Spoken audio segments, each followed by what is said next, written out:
Light Media presents the Second Generation Talk podcast, a podcast by the second generation for the second generation. Hello, welcome to the Second Generation Talk, a podcast by the second generation for the second generation. I'm your host, Shreya Parajuli, and welcome to the show. Our title sponsor is JDM Title LLC and Spring Hill Real Estate, Realtor Ram Mishra. Media sponsor is Nepal Talks, Anantha, Nepal, North Carolina. Our mortgage partner is One Mortgage Inc., Devdas Razbahak, and then our insurance partner is State Farm, Nirmal Atria. And today we have with us Mrs. Supriya Sharma, a learning consultant from Capital One. So welcome to this show, Supriya. Thanks, Shreya.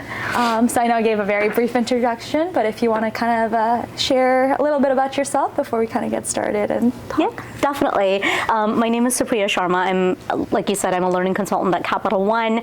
I've been there for a little over 2 years, and I've also been in the area kind of consistently in the DMV area for about 10 years now. I went to Georgetown, so, have had experience kind of like being in DC and also in Northern Virginia. Definitely love the area and excited to kind of talk about my experience here. Awesome. And then what about back home? Where's your home back in Nepal? Yeah, back home, I'm from Kathmandu. Okay. My parents and my younger brother are still back home. We live near Budangonta in a small area called Golfutar, if anybody knows that area, Golfutar Pride, it's amazing. But yeah, they come back and forth a lot. We, like my husband, my daughter and I, we go back to Nepal quite a bit as well. But definitely, miss back home every once in a while, but parents come to visit quite often, so. That's awesome. I guess how different is it, living here versus Nepal? I know you said you've kind of been back and forth, so I guess kind of sharing. Yeah, definitely. So I've kind of spent half of my life in Nepal and half in the US, but in various stages and chunks, basically. So when I was really young, my dad actually came to New York, to Buffalo, to do his PhD. Awesome. And so my brother and I came, and my mom came with him. And so we were in the US in Buffalo for about 5 years. Wow, okay. So that was when I was 7 years old. Okay. And so definitely a huge culture shock, demographically, but also temperature-wise. We saw insane snowstorms the moment we arrived. Oh wow! And so it was definitely a very jarring, but also really cool experience. And then we were here for 5 years, and then my dad completed his degree, and he is just really passionate about kind of teaching back home. And so he went back home. We all went with him, and then he's been a professor at various colleges in Nepal since. Okay. And then, so I went back home. I was in 8th grade, 7th, 8th grade. Definitely a difficult transition. Your middle school years, your formative middle school years.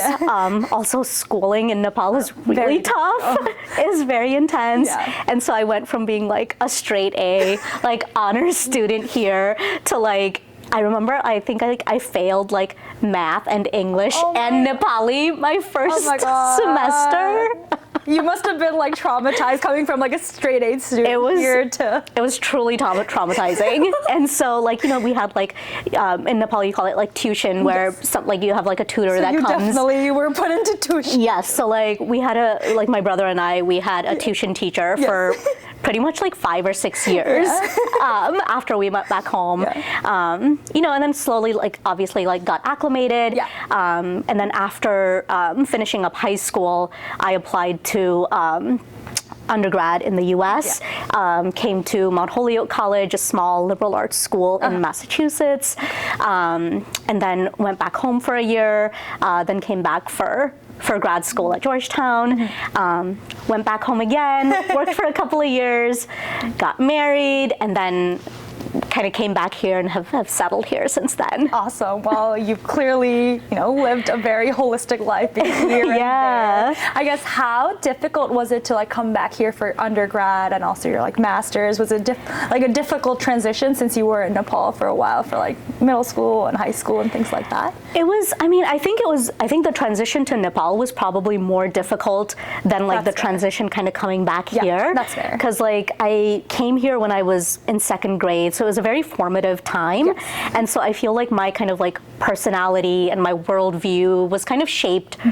during that time. Right. Like that's when I kind of grew up. Yes.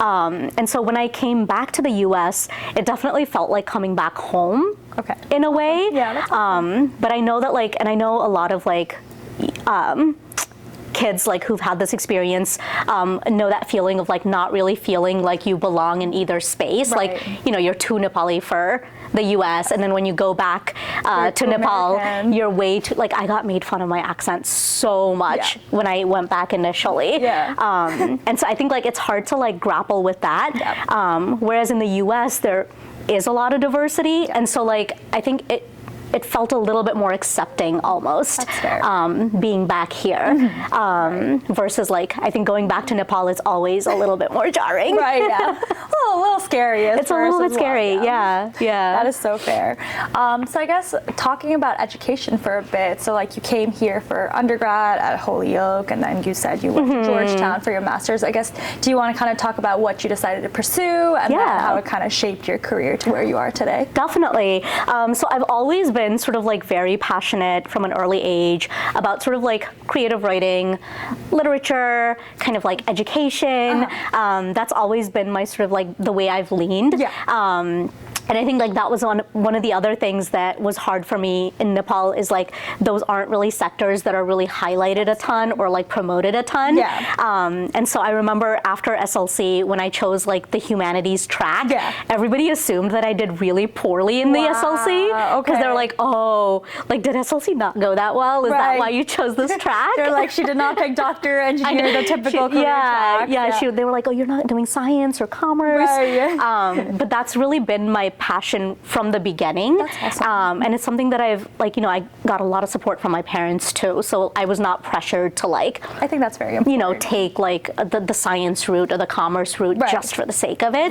And so I think it was like in 11th and 12th grade that I really kind of came into my own when it came to like figuring out what I enjoyed. And then like when you start studying what you actually like, you do really well. And so when I came into undergrad, I knew I wanted to like major in English. I ended up double majoring in English and politics. Oh wow. Because I kind of like had a little bit of interest around like geopolitical stuff as well. But one of the things that I was really lucky to be a part of throughout undergrad, and which really kind of helped shape my kind of like career eventually, was that I was a peer mentor for the majority of my time in undergrad. So I worked in the Speaking, Arguing, and Writing Center at Mount Holyoke. And that was just an experience where I just got to like work with people on their papers, their presentations, just got to interact with them and got to learn a ton about just topics that I would have never been exposed to otherwise. Like you were probably exposed to so many people from different walks of life. Exactly. So like a huge variety and diversity in terms of like the student groups that I got to work with. And so because, you know, that, and I think like even more so than the courses that I took, it was really that kind of extracurricular kind of activity that helped me sort of begin to shape my career path. And then I actually went back to Nepal and opened a writing center at a college in Nepal. I worked there for a year. It was wonderful. And then when I came back to Georgetown, there wasn't really at the time like a degree in like learning or like learning solutions in the way that there is now. And so I was in the English department, but my focus was very much on like education and like digital learning and peer learning. And then it's funny, like the professors that I worked with at Georgetown recently actually opened up a master's in learning design. And so it was kind of like in its budding stages at that time. And then after I finished grad school, I actually worked in communications for a couple of years, just because I think, again, learning as a sector was not as like fully fleshed out. and it's, I think that time really showed me how important it is to like also figure out what you don't like to do. That's so fair. Like, you're young, like this is the chance. It was my opportunity. Yeah. I tried and I like felt like I failed spectacularly because I was like, this is just not giving me the joy that because like it was more in like PR and comms, which I thought I liked, but when you tried it out, you realized. I realized that it just did not like bring me joy, and it like wasn't where I could really shine. And so I think it was like while doing comm stuff that I started doing like a little bit of like training. Yeah. Like I was like, doing like training for NGOs and INGOs in Nepal, and I was like, oh wait, this is definitely like my space. And so that's when I kind of like really sort of like leaned into that area. That's awesome. And I think that's like a key takeaway as well, because a lot of people feel like the first thing you try is the one that you should love, but you should be able to try different things, fail, hate it, I want to try something different. Yes. And I think that's one thing that's like really important. Yeah. Like you can hate something and try something. 1000%. And like you're like early, mid, even late 20s. Are prime time to do that. So don't ever feel disheartened if it just feels like you're not, if it doesn't feel like it clicks right away. You just have to like keep trying different avenues and eventually you'll find a fit. Yeah. I think that's fair.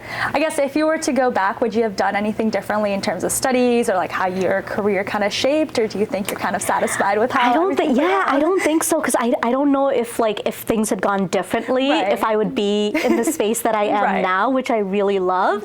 And so as like cliched as it is, like you have to kind of go through that path and you have to go through those failures in order to really appreciate where you end up, because otherwise you'll always be wondering, oh, what if I'd done XYZ. Yeah, that's so fair. I guess let's talk about what being a learning consultant is. I'm very curious what that entails, and I bet our viewers are probably like, what is a learning consultant? So do you want to kind of share what that kind of entails? Definitely. So learning consultants can occupy just a wide variety of sort of roles and tasks in an organization. Sometimes they're housed within HR. Sometimes they have there'll be like an office of organizational effectiveness, and you have like a learning and development team that's housed as part of that. But basically, learning consultants are responsible for helping associates, employees improve their performance. So for me specifically, I help design learning strategy for new product managers. And so if there's a product manager that's kind of coming into the organization, what are the courses that they need to take to really upskill themselves? What are the very company specific norms that they need to be aware of? So really kind of creating a blueprint of learning for them, so that when they come in, they really feel supported, and they don't feel like they have to kind of independently go out and try to absorb what being a product manager means. Which can get overwhelming fast if you don't have the resources. Exactly, it's very overwhelming. And I think it's also just, there are some learning consultants who develop e-learning courses. There are some learning consultants who do instructor-led training. I'm definitely more on the strategy side. So I help develop that blueprint, and then I work with some wonderful instructional designers who actually build out the content and deploy it. And I also get to work with a lot of great product leaders who kind of give us the insight that we use to then generate that content. So it can be very different, depending on the organization, but it's just about empowering people and empowering performance. Awesome. Yeah, I think that was really good informational background, because I feel like you don't really hear about people being like, I'm a learning consultant. You hear the word consultant thrown around a lot, but there's so many different versions of a consultant, so that's awesome. Yeah, we're in the shadows. They're the ones behind the scenes who help us learn and get the knowledge that we need. That's awesome. So I guess what kind of drove you to start working at Capital One? Was it specifically because they had a career in learning consulting, or was it something completely different, or did someone, reach out to you and be like, apply to Capital One? Or I guess, how did you get into Capital One? My husband works. That is a totally fair answer. So he's, my husband's in financial services at Capital One. And once he started, we really noticed, the great, community and like the great work-life balance that the company had. Yeah. And so when this role kind of popped up, he was like, you know what, you should give this a shot. Like, this seems like it's kind of in your wheelhouse. And it was definitely like a very, I like to call it like almost like a startup space, because it was something where, like for this role, like there really wasn't a blueprint for like what the role really was. It was a little bit squishy. Okay, so you got to shape like what you want to do day to day. Yeah, and I think that's one of the things I've loved about this company is just the ability to like kind of craft what you want to do, lean into like your strengths, and yeah, like, and you know, like have really supportive managers who allow you to do that. But yeah, it was just, my husband just being like, apply to this. This is great. So both of you guys work at Capital One. Yes. Okay, awesome.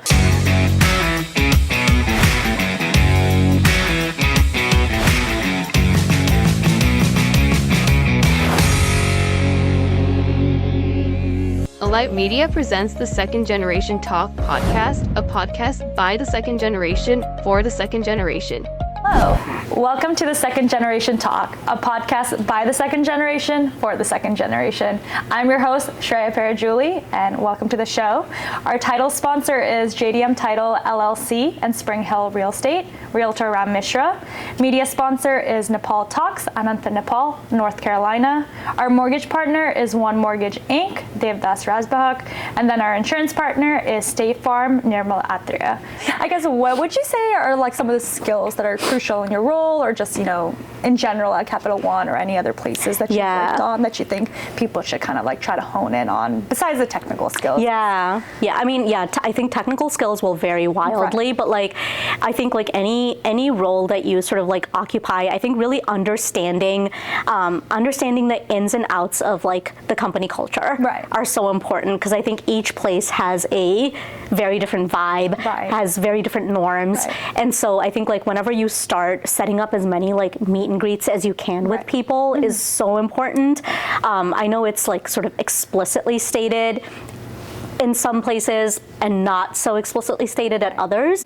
So I guess just moving on to a little bit more about Capital One, I guess what would you say is the most rewarding part of working there, being a learning consultant, like just kind of in general? Yeah, I think like regardless of like the actual location or company, one of the most rewarding parts is being able to kind of like work with really smart people and learn new things like myself. And it's a very selfish answer, but like, yes, it's like incredibly rewarding being able to like deliver a learning experience that people love and actually learn from, and like, you know, like Slack you afterwards saying, hey, you know, like I really learned a lot, like I had a lot of questions around this space and I feel like it really clarified things for me. And like it was super, like whenever people tell me that like any training that we deliver has been very tactical and like they're able to like find things that they can apply right away, I think that's definitely like incredibly rewarding.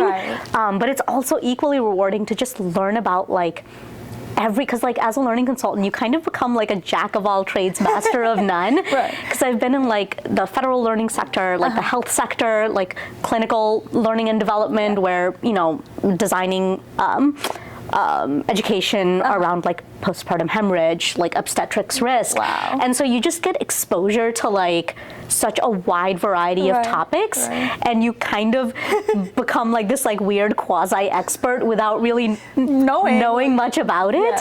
But I think it is that like ability to like get exposure to just a wide variety of information and to get to work with, again, just people who are really passionate about what they do. Because like the, you know, subject matter experts that we work with, they're really like devoted to like giving back to like the, you know, community, like whether it's product or healthcare, and they're really passionate about their topics. And so I think being able to engage with people who are really, really passionate about what they do is like, I could listen to somebody like, you know, talk about what they love to do all day. You can really see the passion. You're like learning something that you normally would never know anything about. So exactly. Like, there's no way in any universe that I would like, you know, like learn about some of these things.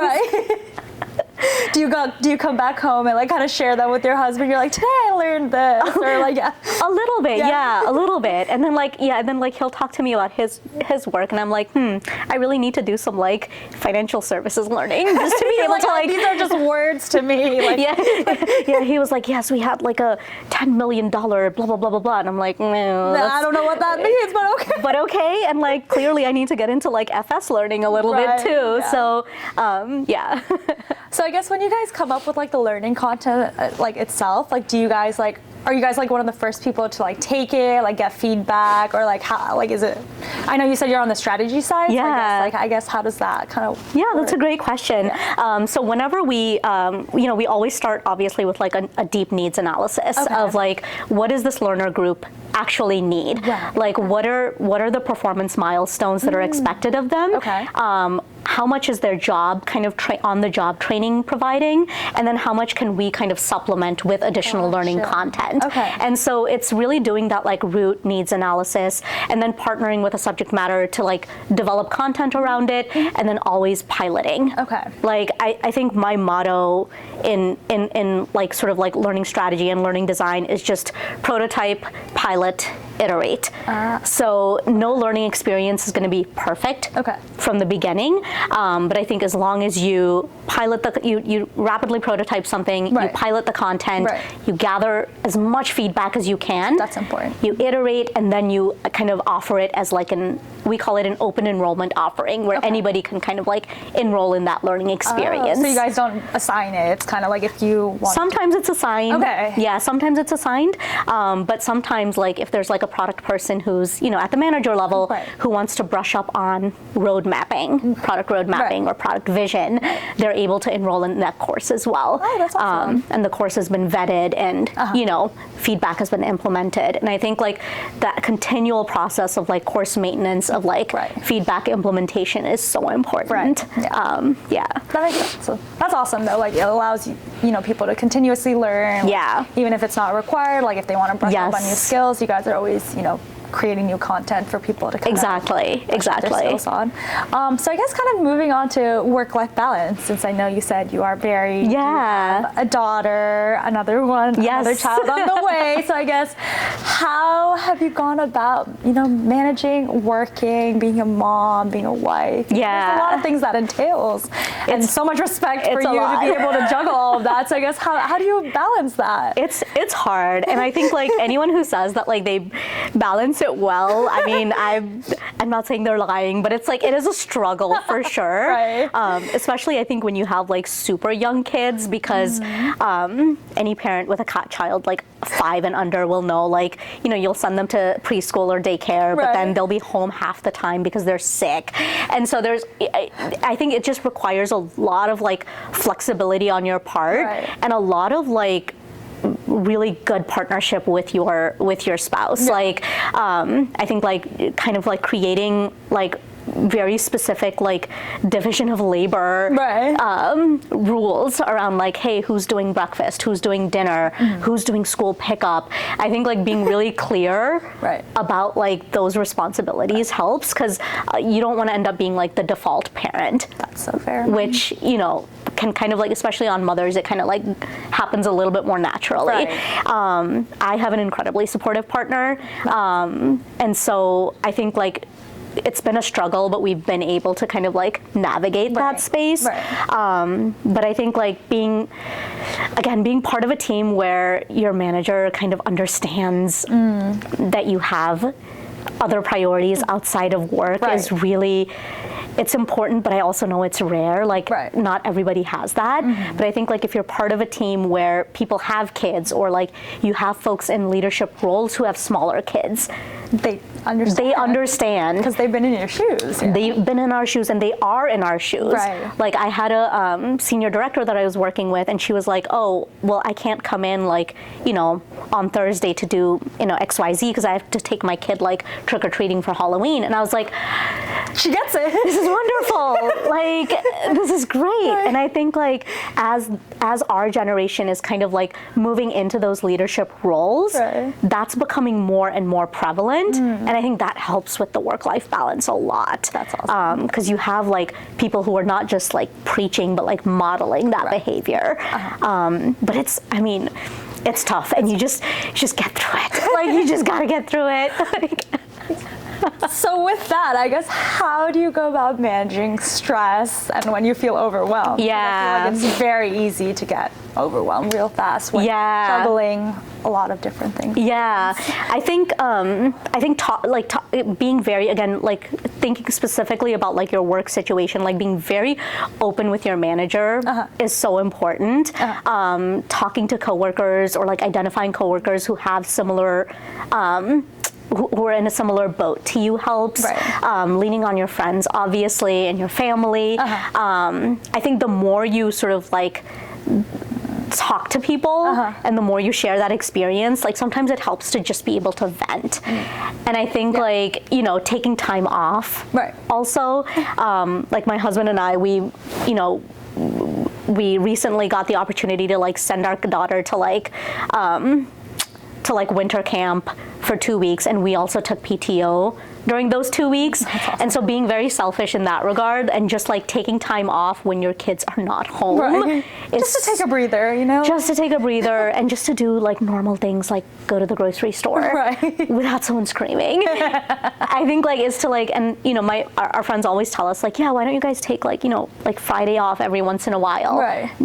Like while the kid's in school, so that you guys can just like be and not do anything. I think it's like identifying those small opportunities to like breathe, because otherwise it's just go. Yeah. Have you taken their advice and started taking Fridays off? Or? So Capital One does this wonderful thing called Invest in Yourself Days, where like one Friday a month you can kind of take time to like invest in yourself, to reset, to like do training developed by learning consultants, if you would like.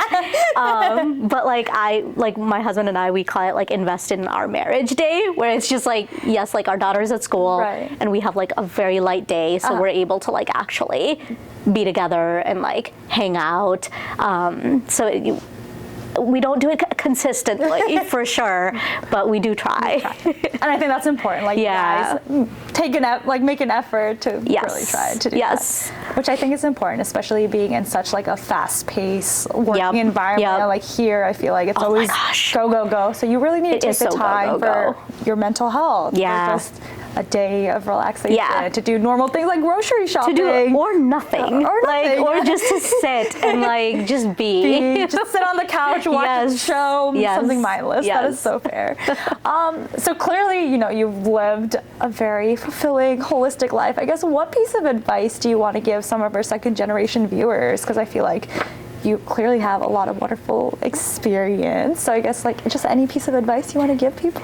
Yeah, I mean, I think it's just to sort of like, again, lean in and like make the most of the time period that you're in and the experiences that you're having at the moment. I think a lot of times we're always, and this is like true for me too, like you're always looking ahead to like the next thing. Like, okay, I'm, you know, like I got this job here, like when am I gonna make manager? When am I gonna make senior manager? When am I gonna do blah, blah, blah, blah, blah. And I think it's to like really sort of like sit back and like reflect on like what you're doing, like success, failure, like those are two sides of a coin. Like, again, cliches, but like your failures will help highlight the success that you have afterwards, you know. And if you're like feeling really good about the spot that you're in, like lean into that and like really like absorb, you know, like absorb that feeling. But also, I think that's like my biggest piece of advice is just like reflecting on the space that you're in right now versus like always looking ahead, which I think we tend to do a lot. Like, I feel like our generation like definitely tends to do that. We're like, what's next? I've achieved this, next? But we don't take the time to reflect on what we've done. How we got there is also very important. Like what you did well, what you could do better. I think that's important. Just taking the time to reflect on that. So I guess any last piece of advice to our viewers that you want to share, not related to careers, just anything in general that you kind of want to leave with our viewers? Yeah, I think just enjoy the space you're in, make the most of it, but also take the time to reflect on how lucky you are to be able to experience what you are at the moment. And things are always better things are always waiting for you, around the corner. But just be mindful of all of the things that you've done to get to where you are at that point, and just give yourself some kudos for getting yourself there. Right. That's fair. Well, thank you so much for joining us today. Of course. I feel like our viewers learned a lot, and you clearly are very successful in where you are. So thank you so much for coming. Thanks, and Shreya. Congratulations once again. Thank you. Happy to be here. Thank you so much for watching the Second Generation Talk podcast. And be sure to like, comment, and subscribe, and follow our YouTube channel for more content. Thank you all for watching.